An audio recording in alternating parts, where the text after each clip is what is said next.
ये अंश best sellers मैं मन हूं और मैं कृष्ण हूं के लेखक दीप त्रिवेदी द्वारा लिखित किताब मुझे सहिष्णुता मत सिखाओ भारत से लिया गया है, जिसका उद्देश्य भारत को सही राह दिखाना है।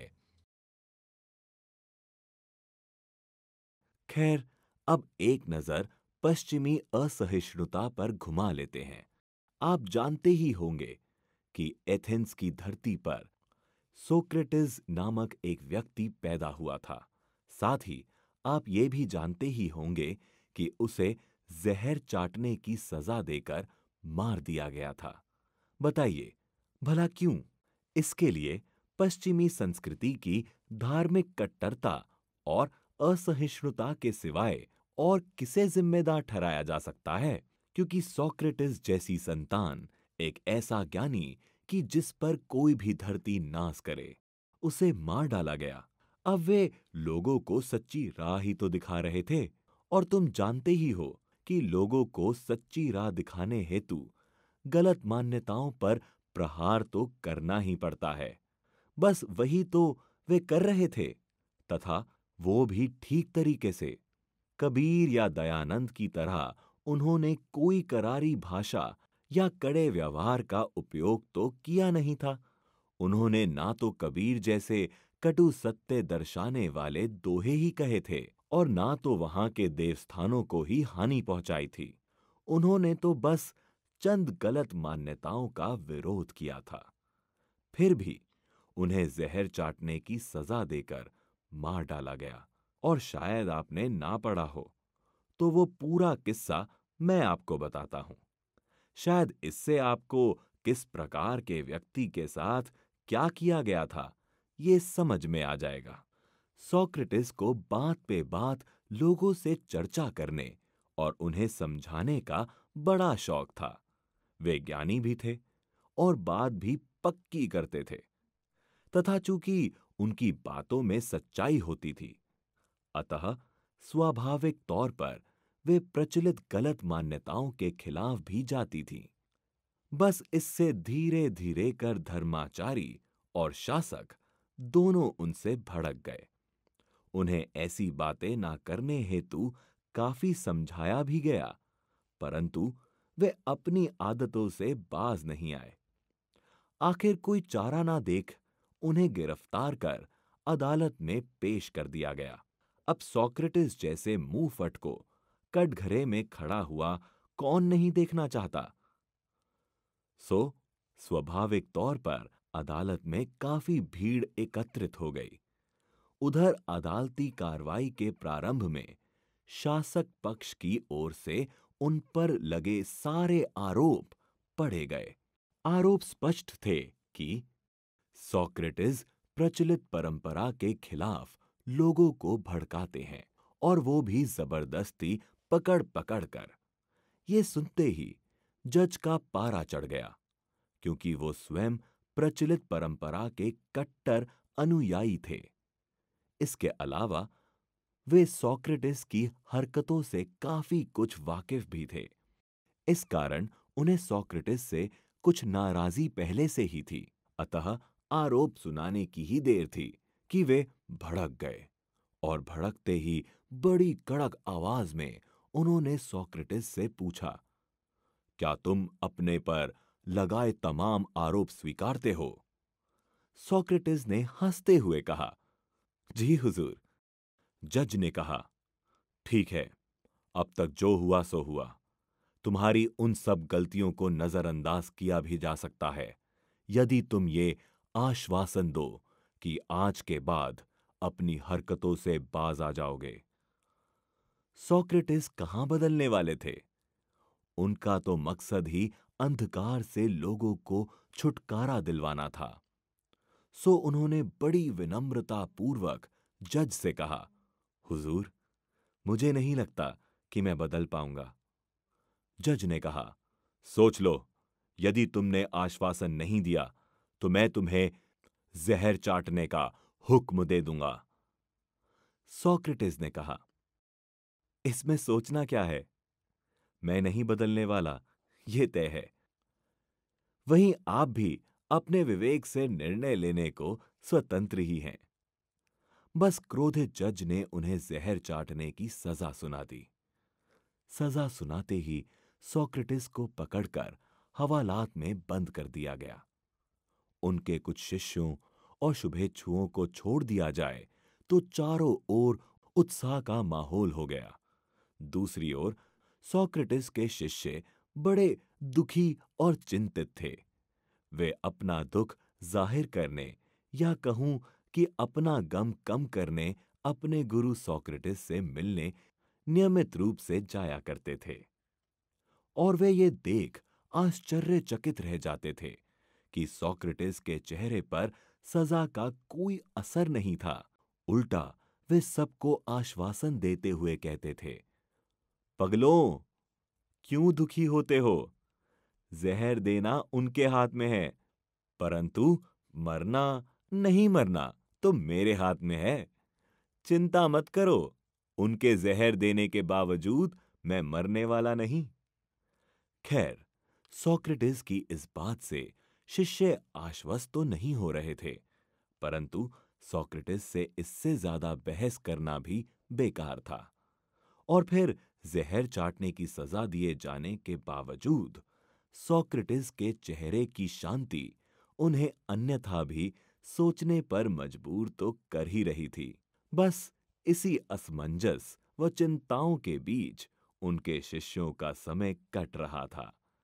और इधर देखते ही देखते सोक्रेटिस के जहर चाटने का दिन भी आ गया। निश्चित ही उनके काफी शिष्य इस अंतिम घड़ी में उनके आसपास एकत्रित हो गए। कई रो भी रहे थे, लेकिन इन सब के विपरीत सोक्रेटिस तो ना सिर्फ उत्साह से भरे थे, बल्कि जहर चाटने हेतु उतावले भी हो रहे थे। उन्हें पूरा विश्वास था कि जहर उन्हें नहीं मार सकता है। इधर जहर घोलने वाला भी ऐसे वक्त सोक्रेटिस पर छाई मस्ती देखकर दंग रह गया था। यही नहीं, उसे ऐसे मस्त व्यक्ति को जहर चाटने की सजा दिए जाने का दुख भी पकड़ लिया था। अब वो इसमें ज्यादा तो कुछ नहीं कर सकता था, परंतु जहर बड़े आराम से घोलने लग गया था। इरादा साफ था कि सोक्रेटिस जितना और जी ले। इधर सोक्रेटिस भी कम ना थे। वे जहर घोलने वाले के इरादे और भावना दोनों ताड़ गए थे। वे जहर पीने को उतावले तो इतने थे कि उनसे एक क्षण की देरी बर्दाश्त नहीं हो रही थी। उन्होंने जहर घोलने वाले से कहा भी कि तू क्यों समय बिगाड़ रहा है? क्यों दुखी हो रहा है? तू तो मुझे जहर चटा नहीं रहा, मुझे जहर तो परंपराओं के पिछल्लू दे रहे हैं। तू तो अपना कर्तव्य निभा रहा है, अतः तू अपना कर्म ईमानदारी से कर और जल्दी जहर घोलकर मुझे चटा दे। आखिर जहर घुल भी गया और जहर घोलने वाले ने बड़े दुखी मन से सोक्रेटिस को जहर चटा भी दिया। जहर बड़ा ही स्ट्रांग था और उसने वाकई तेजी से असर दिखाना शुरू भी कर दिया। जैसे ही जहर उनके पांव पर चढ़ा कि उसने पांव सुन्न कर दिए। पर सोक्रेटिस को इससे कहां फर्क पड़ना था। उन्होंने तो इस पर भी अपने निराले अंदाज में कहा, मेरे पांव सुन्न हो गए हैं, परंतु मैं पूरा का पूरा जीवित हूं। उधर जहर अब तक हाथ व पेट में भी फैल चुका था। ये देख सोक्रेटिस बोले कि जहर 70% शरीर खराब कर चुका है, पर मैं पूरा का पूरा जीवित हूं। आखिर जहर उनके दिलो दिमाग पर चढ़ गया। वे पूरी तरह सुन्न हो गए और उनके अंतिम शब्द थे, सुनो दुनिया वालों, जहर करीब करीब मेरा 100% शरीर खत्म कर चुका है, परंतु मैं पूरी तरह वैसा का वैसा हूं। यानी मृत्यु से बड़ा कोई असत्य नहीं है। बस इन शब्दों के साथ ही उन्होंने प्राण त्यागे। अब बताओ मिस्टर ओबामा, क्या हंसते हुए इस तरह जहर चाटने वाला और अपनी जान देकर दुनिया को मृत्यु का सत्य बताने वाला गलत हो सकता है, फिर भी उसे क्या दिया? मौत की सजा। ये असहिष्णुता है। और ये मत कह देना कि ये सब पुरानी बातें हैं। मैं अभी के चंद उदाहरण देता हूं। वैज्ञानिक या आर्थिक प्रगति कर लेने से सहिष्णुता जैसा महान मानवीय गुण नहीं आ जाता है। खासकर धार्मिक असहिष्णुता का तो आज भी पश्चिमी देशों में साम्राज्य है। इसका एक बड़ा ही सीधा उदाहरण देता हूं। आपको मालूम होगा कि 31 जनवरी 2013 को अमेरिका के एक मशहूर सरकारी वकील पैट्रिक फिट्जजेराल्ड ने सोक्रेटिस पर एक नकली मुकदमा फिर चलाया, सिर्फ ये जानने, समझने व समझाने के लिए कि सोक्रेटिस को मौत की सजा देना गलत था या सही। और आश्चर्यजनक रूप से इस नकली प्रक्रिया में सोक्रेटिस को फिर एक बार दोषी ठहराया गया। प्रक्रिया में दो वकीलों पैट्रिक फिट्जजेराल्ड तथा पैट्रिक कॉलिंस ने सरकारी वकील के तौर पर सोक्रेटिस के खिलाफ केस की पैरवी की। सोक्रेटिस का डिफेंस डैन वेब तथा रॉबर्ट क्लिफर्ड ने किया। इस केस में 3 जजों की बेंच थी, जिनके नाम थे रिचर्ड पोस्नर, विलियम बोअर तथा एना डेमाकोपोलिस। और जजों का फैसला 2-1 से सोक्रेटिस के खिलाफ गया। 14 अन्य प्रतिष्ठित न्यायविदों को भी आमंत्रित किया गया था। उनका फैसला भी 7-7 की बराबरी पर रहा। और मजा तो ये कि इसके बाद वहां उपस्थित 840 अन्य लोगों की राय भी ली गई। उनकी राय जानने हेतु उन सभी को सफेद और नीले रंग के चिप दिए गए। सफेद का अर्थ था निर्दोष, जबकि नीले का अर्थ था कि सोक्रेटिस दोषी है।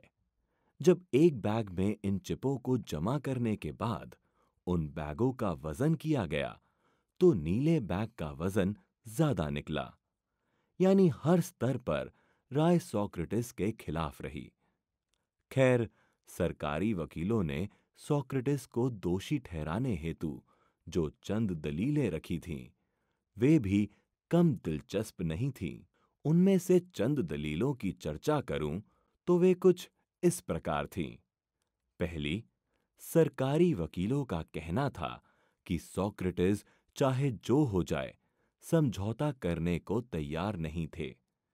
अब इस सरकारी वकील को कौन समझाए कि समझौता वो करे जिसे असत्य में जीना हो, समझौता वो करे जो मौत से डरता हो। भला क्राइस्ट और सोक्रेटिस समझौता करेंगे? और फिर सत्य की राह पर चलने वाला समझौता करे भी तो क्यों? दूसरा, मुकदमे में आगे करी गई दलीलों के आधार पर सोक्रेटिस को एथेंस की युवा पीढ़ी को भड़काने के आरोप में भी दोषी पाया गया। तीसरा, यही क्यों तमाम दलीलों के अंत में सोक्रेटिस पर यह आरोप भी सिद्ध हो गया कि उन्होंने ग्रीस के भगवानों का मजाक उड़ाया था। यानी एक नहीं, सभी अपराधों में उन्हें इस मुकदमे में एक बार फिर दोषी पाया गया, और वो भी सबके द्वारा तथा सब स्तर पे। खैर, अभी तो मुकदमे की चर्चा आगे बढ़ाऊं तो इस नकली अदालत में चल रही दलीलों के दौरान एथेंस के समर्थन में बोलने वाले एक वकील ने सोक्रेटिस की मृत्यु को जायज ठहराते हुए एक बड़ी ही दिलचस्प दलील दी। उस वकील ने कहा कि सोक्रेटिस ने ईश्वर का अपमान करते हुए चंद्रमा को कचरा कहा था, और ईश्वर से उलझने वालों का तो यही अंजाम होना चाहिए। यूं भी भला ईश्वर किसी भी बात को भूलते थोड़े ही हैं। ईश्वर तो हर बात का बदला लेते हैं। और ये सारी बातें किसी सामान्य बुद्धि के व्यक्ति या धर्म के पिछल्लू पादरियों ने नहीं, बल्कि आपके यहाँ के विचारशील समझे जाने वाले एक वकील ने की थी। अब बताओ, आपकी धरती ने ईश्वर की ऐसी तो कैसी कल्पना करी है कि वो बदला लेता है। अब उन्हें कौन समझाए कि इंसान तक तो ठीक, पर क्या भगवान भी इतना असहिष्णु हो सकता है? जरा सोचो, थोड़ा चिंतन करो। अपने व समान मान्यता के देशवासियों को सहिष्णुता के असली सबक सिखाओ। यूं भी एक राष्ट्राध्यक्ष होने के नाते ये तुम्हारी पहली जिम्मेदारी थी। अतः बेहतर तो यही है कि आपने जो नसीहत मेरी धरती वालों को दी है, वो अपने तथा अपने आसपास के लोगों को दें। उन्हें सहिष्णुता की नसीहत की ज्यादा आवश्यकता है, खासकर धार्मिक सहिष्णुता की। जरा सोचो मिस्टर ओबामा कि 2400 वर्षों में दुनिया कितनी बदल चुकी है। बैलगाड़ी व घोड़े गाड़ी से उठकर मनुष्य हवाई जहाज व रॉकेट के भरोसे चांद तारों पर पहुंच गया है। हालांकि निश्चित ही इस सारे विकास में आपकी व आपके आसपास की धरती का विशेष योगदान है, परंतु बात अभी सहिष्णुता की चल रही है। और मुझे दुख के साथ कहना पड़ रहा है कि धार्मिक सहिष्णुता के मामले में आपकी व आपके आसपास की धरती ने 2400 वर्ष बीत जाने के बाद भी कोई प्रगति नहीं की। सुनने में मजा आया तो आप इसे पढ़ने का मजा भी ले सकते हैं। मुझे सहिष्णुता मत सिखाओ, भारत। ये किताब अंग्रेजी, हिंदी तथा गुजराती में सभी प्रमुख बुक स्टोर्स और ई-कॉमर्स साइट्स पर उपलब्ध है। कैसे अनपढ़ एडिसन 1000 से ऊपर पेटेंट्स रजिस्टर करवाने वाले वैज्ञानिक हो गए? कैसे पेट्रोल पंप पर पेट्रोल भर रहे धीरू भाई इतने बड़े व्यवसायी हो गए? कम पढ़े लिखे व स्कूली शैतान कैसे स्टीव जॉब्स हो गए? सफलता के पैमाने अनेक, कारण सिर्फ एक, मन की शक्तियाँ। मन की शक्तियों को जगाने तथा एक सुखी और सफल जीवन जीने के लिए पढ़िए दीप त्रिवेदी की बेस्ट सेलिंग किताब मैं मन हूँ। रण छोड़ने के लिए मशहूर कृष्ण ने अर्जुन को महाभारत युद्ध से भागने क्यों नहीं दिया? क्या थे कृष्ण के स्वयं के रण छोड़ने के और अर्जुन को रण ना छोड़ने देने के कारण? पढ़िए बेस्ट सेलिंग लेखक दीप त्रिवेदी द्वारा लिखित मैं कृष्ण हूँ। ये किताब अंग्रेजी, हिंदी तथा गुजराती में सभी प्रमुख बुक स्टोर्स और ई-कॉमर्स साइट्स पर उपलब्ध है। लाखों लोगों के जीवन में आशा की नई किरण जगाकर उनके लिए एक मार्गदर्शक, गुरु और दोस्त का रोल निभाने वाले दीप त्रिवेदी ने मनुष्यों को स्वयं से मिलवाकर उनके पोटेंशियल को निखारा है। उनकी बेस्ट सेलिंग किताबें जैसे मैं मन हूँ और मैं कृष्ण हूँ पढ़कर तथा भगवत गीता, अष्टावक्र गीता और ताओ ते चिंग पर चर्चाएं व जीवन की रोजमर्रा की समस्याओं पर किए गए वर्कशॉप सुनकर मनुष्य तेजी से परिवर्तित हुए बिना रह ही नहीं सकता। इसी वजह से उन्हें स्पिरिचुअल साइकोडायनामिक्स का पायनियर भी कहा जाता है। समाज में उनके असीमित योगदान के लिए उन्हें कई पुरस्कारों एवं उपाधियों से सम्मानित भी किया गया है। आपके जीवन में सकारात्मक परिवर्तन लाने हेतु उन्हें मात्र सुनना और पढ़ना पर्याप्त है।